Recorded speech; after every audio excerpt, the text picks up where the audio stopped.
అయితే లేదు కానీ తిట్టక తప్పలేదు. తిట్టుడు కాదు, మీరు ఆత్మవిమర్శ చేసుకోవాలి. నెత్తి మీద మనిషి అంటూనికి తలకాయ ఉంటే, తలకాయలు ఇంత మెదడు అనేది ఉంటే, ఈ జీవోలు 31/87 ఈ రెండు 87 31 ఈ రెండు చూస్తే కాంగ్రెస్ వాళ్ళకు తలకాయలో ఇంత మెదడు ఉందా లేదా అనేది పెద్ద డౌట్లు వస్తుంటాయి. దీన్ని చూస్తుంటే కూసున్న కొమ్మని ఎవడో నరుకుంటోడు ఉన్నాడంటే ప్రస్తుతం ఉన్నటువంటి కాంగ్రెస్ గవర్నమెంట్, తెలంగాణలో ఉన్నటువంటి గవర్నమెంట్ ఇగో దానికి పెద్ద ఉదాహరణ. తన కళ్ళనే తన ఏళ్లతో పొడుచుడంటే ఈ రెండు జీవోలు చూస్తే అర్థమవుతుంది. లేని పంచాయతీని ఎత్తి మీద పెట్టుకుంటుర్రు, మీకు మీరే కింద నీళ్ళు తెచ్చుకుంటుర్రు. క్లియర్ కట్గా జీవో 31 ప్రకారంగా ఇగో డేట్ ఎప్పుడు 8/2/2024 మనోడు రాగానే నిరుద్యోగులతో నేను అధికారంలోకి వచ్చినాను. గిన్నె పక్కకే ఉంటుంది ఎల్వి స్టేడియంలో కూర్చొని జోష్లోకి వచ్చి తీసిండేమో తెలియదు, మరి ఆయనకి లోపల వేరే తిరిగి ఉండి తీసినట్టున్నాడు. 32ను 34 చేసిండు. 32, 34 చేస్తే వీళ్ళు కూడా ఏమనుకుంటారు, జాబ్ క్యాలెండరు ప్రతి జూన్లో వస్తుంది కదా అని చెప్పని వీళ్ళు అనుకున్నారు.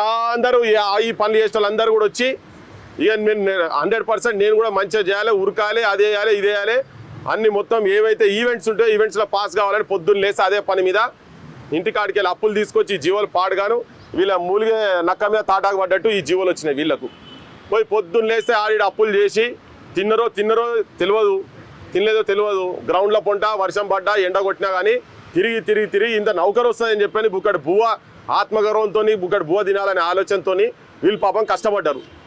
ఆఖరికి నువ్వు నోటిఫికేషన్ ఇచ్చే నాటికి మళ్ళీ ఇంకోటి పట్టుకొచ్చినావు జీవో 87. ఈ 87లో నువ్వు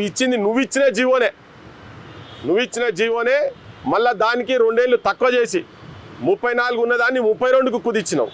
ఈ 2 ఏళ్ళు వీళ్ళు కష్టపడి తిరిగినందుకు 34ను 36 చేయాలి. ఎందుకంటే తప్పు వీళ్ళది కాదు, తప్పు మీది, తప్పు రేవంత్ రెడ్డిది, కాంగ్రెస్ సర్కార్ది. కాంగ్రెస్ సర్కారులు తప్పు చేసి శిక్ష వీళ్ళని అనుభవించి ఈ 2 ఏళ్ళలో ఎవరెవరు ఎన్నెన్ని అప్పులు చేసిరో తెలియదు. అదే నోరుతోని రేవంత్ రెడ్డి అదే నోరుతో చెప్పినావు మా వాళ్ళు కష్టపడి ఇగో మీ దగ్గరికి వెళ్ళి వచ్చింది. ఏ మండలం ఏమన్నామమ్మా? ఆమన్గల్లా వెల్దండ మండలు మీ పక్కకి ఆడికెళ్ళి బండి మీద బొచ్చరు సార్లు పోయే కదా మీ కలవ కుర్తే వచ్చి చెప్తున్నా చూడు, ఇను దండం పెట్టి చెప్తున్నారు వీళ్ళంతా. నేను దండం పెట్టదలుచుకోలేదు నీకు, కానీ ఇది బేహూఫ్లా రాజ్యమా బద్మాష్ గల రాజ్యమా నాకు అర్థమైతే లేదు. మీకు తలకాయ ఉందా లేదా? ఈ జీవోలు మీరే పట్టుకొచ్చుకొని ఉన్నాయి వేకెన్సీస్ లేవంటే వేకెన్సీస్ బొచ్చాడు ఉన్నాయి, 20,000 వేకెన్సీస్ అని మీ డిపార్ట్మెంట్లో చెప్తున్నారు. పోనీ క్రైమ్ రేటు ఏమైనా మంచిగా మెరుగుపడిందంటే లేదు. దేశ సగటు 1,00,000 మందికి 419 కేసులు ఉంటే మన దగ్గర 569 కేసులు అవుతున్నాయట. అంటే పోలీసు ఫోర్స్ ఇంకా పెంచాల్సిన అవసరం ఉన్న దగ్గర మీరు తగ్గించి ఈ జీవోల ప్రకారంగా ఏజ్ రిలాక్సేషన్ అనేది మీరు ఇంకా 2 సంవత్సరాలు మీ మంత్రుల దగ్గరికి మా వాళ్ళు పోయి అడిగితే అయ్యో ఇది మాకు ఎరకలే గిట్లా జరిగిందా, అసలు ఏమవుతుంది మీ క్యాబినెట్లో ఏమవుతుంది? ఇంకా ఆంధ్ర శ్రీనివాసరావు అట, మరి శ్రీనివాసరావు నిన్ను ముంచటందుకు వచ్చిండా రేవంత్ రెడ్డి తెలుస్తలేదు. చాలా డిపార్ట్మెంట్లో ఎక్సైజ్ డిపార్ట్మెంట్లో కూడా గట్టే పంచాయతీ ఉన్నదట, నేను అది మళ్ళీ చెప్తా. కానీ వాళ్ళు తీసుకొచ్చి నిన్ను ముంచుతున్నారు, నీకు తెలుస్తలేదు అది. ఇది నాకు తెలిసి ఎవరైనా ఇప్పటికీ కూడా చూసేటోళ్ళంతా ఇప్పుడు చాలా మంది మేధావులు ఉన్నారు కదా, వీళ్ళ దగ్గరకు వచ్చి తిరిగినోళ్ళు ఉస్మానియా బిస్కెట్లు, ఆల్ఫా ఛాయలు, బిర్యానీలు తిన రాహుల్ గాంధీ అంత తలకాయలు ఉన్నోళ్ళే కదా, పెద్ద దేశం ఇష్యూలు మాట్లాడుతున్నారు కదా మీరు. ఇది మీరు ఇచ్చిన జీవోనే. మీరు ఎట్లాగో వచ్చిన సంవత్సరంలో 2 లక్షల ఉద్యోగాలు ఇస్తానన్నారు, అది ఇయ్యలేదు. పోనీ ఉన్న వేకెన్సీస్ 19,000 ఇస్తారంటే అది ఇయ్యలేదు. ఆఖరికి ఇచ్చిన దాంట్లో కూడా మీరిచ్చిన దాన్నే మీరు వెనుకకు పోవడంత బుద్ధి తక్కువతనము, మెదడు తక్కువ వేసాము. నాకు తెలిసైతే ఎవరికి ఉండదు. మీకు మీరే బంగారు పల్లెలలో పెట్టి అధికారం వేరేటోళ్ళకు ఇచ్చేటట్టున్నారు మీరైతే.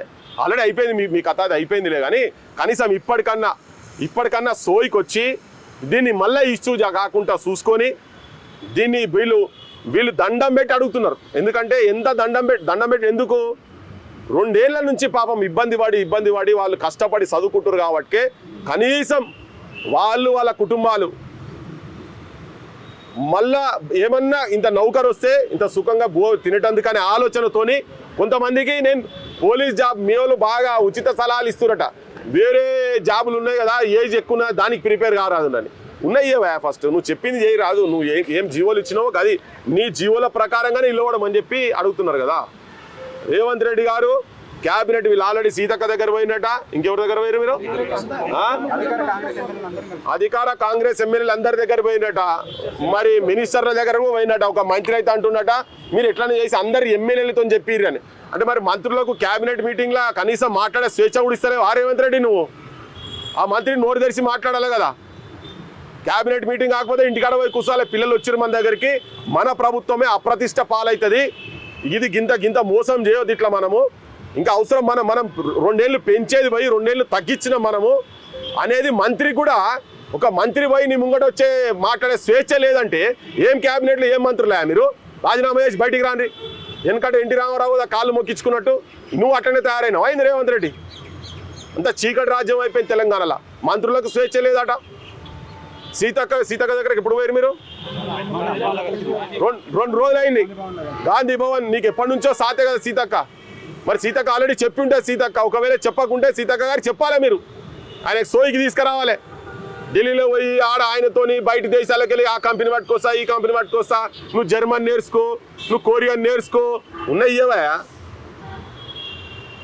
అందుకనే మంత్రులు కూడా మీరు చేతగాని మంత్రులని మీరు కూడా బ్రాండ్ కాకండి. సీతక్క గారికి కూడా చెప్పదలుచుకుంది ఏంటంటే, అక్క పోయి కూర్చొని మీరు ఇచ్చిన జీవోనే మళ్ళా హానర్ చేసి, మీరే 2 సంవత్సరాలు రిక్రూట్మెంట్ అనౌన్స్ చేయలేదు కాబట్టి ఆ 2 ఏళ్ళు పెంచాలి. మీరు 34 నుంచి 36 చేయాలి ఎస్ఐపిసిలను. సబ్ ఇన్స్పెక్టర్ అనేది 38. గంత ఏజ్ అయినాక వీళ్ళు ఉరుకుతారంటే ఉరితేనే కదా జాయిన్ అయ్యేది, ఉరితేనే కదా వాళ్ళకి పోస్టులు వచ్చేది. లేకపోతే వస్తాయా? ఇస్తారా మీరు? ఆ లాంగ్ జంపులు, హై జంపులు అన్నీ వాళ్ళు ఉరితేనే కదా చేసేది. ఉరుకుతా ఫిట్నెస్ ఉంటేనే ఇయ్యిండ్రు కదా. అందుకే పోయి వెంటనే ఆ పని చేయాలి. దాంతో పాటుగా 20,000 ఉద్యోగాల దాని మీద కూడా రీకన్సిడర్ చేయాలి. అది కూడా చేయాలని చెప్పని మీ అందరికి విజ్ఞప్తి చేస్తున్నాం. లేకపోతే ఆ లాంగ్ జంప్ ఆల్రెడీ రఘు చెప్పిండు కదా, ఆ 4 దాన్ని కుదిర్చి తక్కువ చేయాలనేది. సో దాన్ని కూడా ఇంప్లిమెంట్ చేయాలి. ఇంకొకటి దారుణమైన అన్యాయం కొన్ని జిల్లాలకు జరుగుతున్నది. మొన్న యాదాద్రి కాడికి పోతే 600 వేకెన్సీస్ ఉన్నాయట. కానీ వాళ్ళకి 6 ఉద్యోగాలు కాదు, 1 ఉద్యోగం కూడా నోటిఫికేషన్లో రాలే. ఒక ఫైర్ డిపార్ట్మెంట్ తప్ప దేంట్లో రాలేదట. అట్లనే హైదరాబాద్ అదే సమస్య ఉన్నది, రంగారెడ్డి కూడా అదే సమస్య ఉన్నది. 3 జిల్లాలకు 1 వేకెన్సీ కూడా లేదు. ఆ వేకెన్సీస్ ఇమ్మీడియట్గా దాన్ని కూడా రీకన్సిడర్ చేసి, ఇంకోటి హైదరాబాద్లో కూడా ఈ శ్రీనివాసరావు ఎవరైతున్నారో ఆయనే ఆంధ్రాయనే కాబట్టి ఇక్కడ ఆంధ్రాకి వెళ్ళి వచ్చి సెటిలర్స్నే అందులో సొప్పియాలనే ప్రయత్నం చేస్తున్నది తెలుస్తున్నది. దీని మీద ఇప్పుడు మా ఊళ్ళకు బీజేపీ వాళ్ళకు చిన్నగా కోడి చెరువు గురించి పవన్ కళ్యాణ్ దగ్గరికి మేము పోతే ఆయనకు బాగా నొప్పి వచ్చి ప్రెస్ మీట్ పెట్టి పవన్ కళ్యాణ్ అట్లా ఇట్లా అని మాట్లాడిన పెద్ద మనిషి. ఇప్పుడు ఇంతమంది 3 లక్షల మందికి ఈ జీవోలు గవర్నమెంట్ ఇచ్చి అటు ఇటు చేశారంటే సోయి లేకుండా మీరు మాట్లాడాలి కదా బయటకు వచ్చి. సరే మీరు మాట్లాడినా మీరు రాజకీయం గురించే మాట్లాడతారు. టీఆర్ఎస్ వాళ్ళు మనం లావు మీటింగ్ పెట్టారు కదా, ఏమైంది మరి? 19,000 20,000 ఎందుకు సాధించలే? ఎందుకు మీ ఎమ్మెల్యేలు అంతా రాజీనామా చేస్తలేరు? ఆ రోజే చెప్పిన నేను, ఈవెన్ దిల్షార్కి వచ్చినప్పుడు చెప్పిన, మీ రాజకీయ పార్టీ చుట్టూ పోకండి, మీరే ఇండిపెండెంట్గా మీటింగ్లు పెట్టండి అని చెప్పాలి. అయినా పోయినరు. లేదు, అసెంబ్లీ సాక్షిగా వచ్చి ముంగడికి వచ్చి ఇక్కడ కూర్చొని మీరు ఆమరణ దీక్షకు చేయండి. 20,000 ఉద్యోగాలు 80% రావాలి. ఈ ఏజ్ రిలాక్సేషన్ కూడా ఈ పిల్లలు వస్తే కేసులు పెడతారు అని భయపెట్టిస్తారు కదా. మీరు బయటికి రాండి. ఆ రోజు చెప్పిన కేసీఆర్ నువ్వు ఆ వేదిక మీద కేటీఆర్ చెప్పిండు, మా నాయన సావు నోట్ల తలకాయ పెట్టి తెలంగాణ తెచ్చిండని. ఇప్పుడు నువ్వు అంటే కేసీఆర్ సచ్చుడో తెలంగాణ వచ్చుడో అని అన్నావు. అదైతే బక్వాస్ ముచ్చట వదిలేసే. కానీ ఇప్పుడని అనువా నీకు ఉండేది ఉంటే మీ నాయన చెప్పు, పోయి ఆడికెళ్ళి చెప్పు, మీ నాయన చెప్పు, కేసీఆర్ సచ్చుడో నిరుద్యోగులకు ఉద్యోగాలు వచ్చుడో అని నిదానం తీసుకొని వచ్చి ఈ స్తూపం కాడ కూర్చోమని చెప్పు. 1200 మందిని బలిచ్చారు కదా ఈడ. వాళ్ళందరూ బలి అయింది. వీళ్ళు ఇట్లా వచ్చి మళ్ళీ నినాదాలు ఇచ్చుకుంటూ కూర్చొని ఉద్యోగాల గురించి కొట్లాటది కాదు. గైర్ ముల్కీ నాన్ ముల్కీ ఉద్యమం కాడికెళ్ళి జీవో 36 జీవో 610 ఇదే కొట్లాట నడుస్తున్నది. ఆఖరికి జీవో 31 జీవో 87 ఈ జీవోలో చుట్టే పంచాయతీ అంతా అవుతుంది. ఇంకేదో మంది చావాలి నిరుద్యోగులు. మొన్న పోయొచ్చినాం రఘు, నేను మొన్న పోయేస్తా ఆడ కూడా. ఇంకా ఖమ్మం పోతే ఆ పిల్లగాడు వేణుకుమార్ ఉద్యోగాలు రావాలని టాప్ వచ్చిన అందరూ కూడా ఇంతమంది సాగు చూస్తారు. ఇంకా ఎంతమంది శవాలు లేవాలి. మంత్రులు సోయికి రాన్రి. 20,000 ఉద్యోగాలు, ఆ 2 లక్షల ఉద్యోగాలు కూడా వచ్చేటట్టు చూడాలి. దీన్ని కూడా రిలాక్సేషన్ జరగాలి. లేకపోతే మేము మా భవిష్యత్తు కార్యాచరణ ఎట్లా ఉంటుంది, మేము ఎట్లా జనం లోపల పోయి తీసుకుపోయి చెప్పదలుచుకున్నాం. జై తెలంగాణ, జోహార్ తెలంగాణ మన వీరులకు.